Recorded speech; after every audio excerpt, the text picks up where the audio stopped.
নমস্কার, সবাইকে বং হেসেলে সাদর আমন্ত্রণ।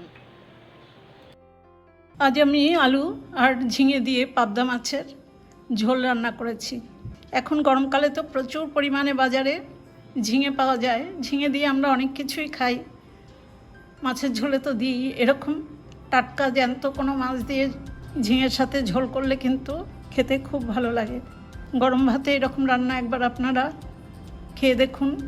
যে কোনো জ্যান্ত মাছেই এরকম রান্নাটা করা যায়। এখন আমি আপনাদের কাছে এই রান্নার রেসিপিটা শেয়ার করব। রান্নাটা করবার জন্য আমি প্রথমে দুটো মাঝারি সাইজের আলু এবং খোসা ছাড়িয়ে পাতলা করে কেটে নিয়েছি এবং ভালো করে ধুয়ে জল ঝরিয়ে নিয়েছি। আর দুটো ঝিঙে, এই ঝিঙেও খোসা ছাড়িয়ে আমি এরকম পিস পিস করে কেটে নিয়েছি। আগে মাঝখান দিয়ে চিড়ে তারপরে এরকম টুকরো করেছি।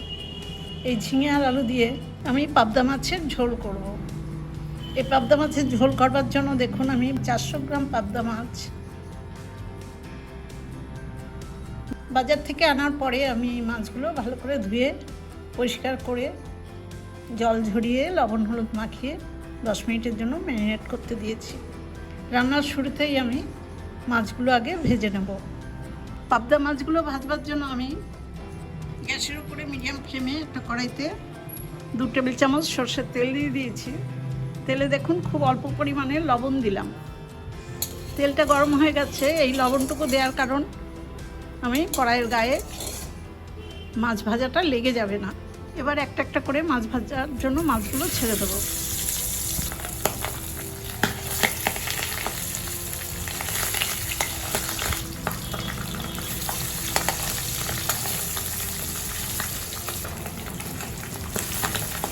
আমি একসাথে 4টে পাবদা মাছ ভেজে নেব।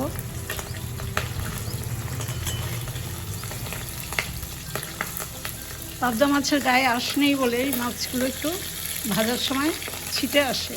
একটা দিক 1 মিনিট মতো ভেজে নিয়েছি। এবার উল্টে দিলাম।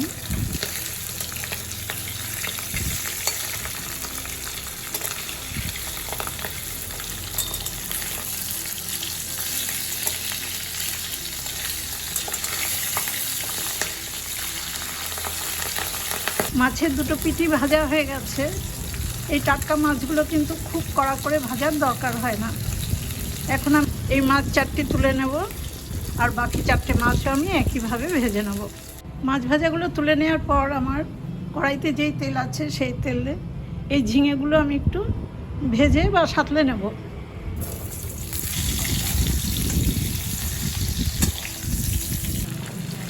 ঝিঙে ভাজার মধ্যে খুব অল্প পরিমাণে লবণ দিলাম।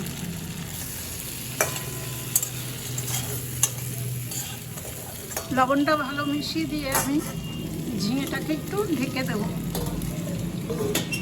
প্রায় 2-3 মিনিট পর আমি ঢাকাটা খুলে দিচ্ছি।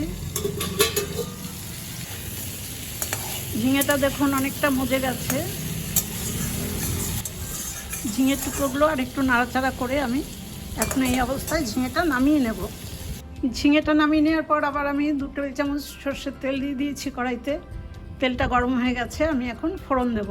ফোড়নে দেখুন 1/4 চামচ গোটা জিরে দিলাম। ফোড়নটা ভাজা হয়ে গেছে। এবার কেটে ধুয়ে জল ঝরিয়ে রাখা আমার আলুগুলো দিয়ে দেবো। আলুটা খুব ভালো করে এখন ভেজে নেব। একটু মিডিয়াম ফ্লেমে দেখুন 2-3 মিনিট সময় নিয়ে আমি আলুটা খুব ভালো করে ভেজে নিলাম। এবার মশলা দেব। মশলায় 1 চামচ গুঁড়ো হলুদ জলে ভেজানো, 1 চামচ আদা বাটা, 1 চামচ জিরে আর শুকনো লঙ্কা বাটা। ফ্লেমটা একটু বাড়িয়ে দিলাম। মশলার বাটিটা ধুয়ে একটু জল দিয়ে দিলাম।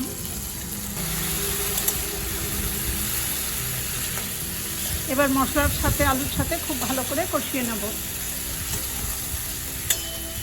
এবার 1/4 চামচ লবণ দিলাম। লবণটা কম দিতে হবে কারণ আমি ঝিঙেতে লবণ দিয়েছি, মাছে দিয়েছি, তেলে দিয়েছি, সেই জন্য লবণের পরিমাণটা একটু কমই দিতে হবে। আলুর সাথে মশলাটা ভেজে নিয়েছি। এবার সেই ঝিঙেটা, সাতলানো ঝিঙেটাও আমি এর মধ্যে দিয়ে দেবো।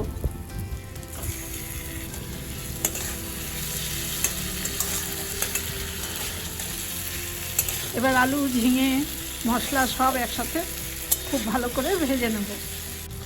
মশলার সাথে আলু ঝিঙেটা খুব ভালো করে কষিয়ে নিলাম। এবার পাশে বার্নারে গরম জল আছে, আমি পরিমাণ মতো সেই জল দেব।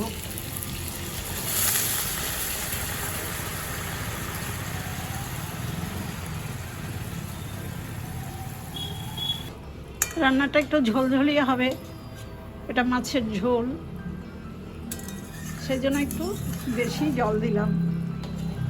এবার এই ঝোলটা আমি কিছুক্ষণ ফুটিয়ে ঝিঙে আর আলুটা ভালো করে সেদ্ধ করে নেব। প্রায় 3-4 মিনিট সময় নিয়ে লো টু মিডিয়াম ফ্লেমে আমি আলু আর ঝিঙেটা ভালো করে ফুটিয়ে সেদ্ধ করে নিলাম। ঝিঙে এবং আলু দুটোই খুব ভালো সেদ্ধ হয়ে গেছে। এবার ভেজে রাখা পাবদা মাছগুলো এই ঝোলের মধ্যে দিয়ে দেবো।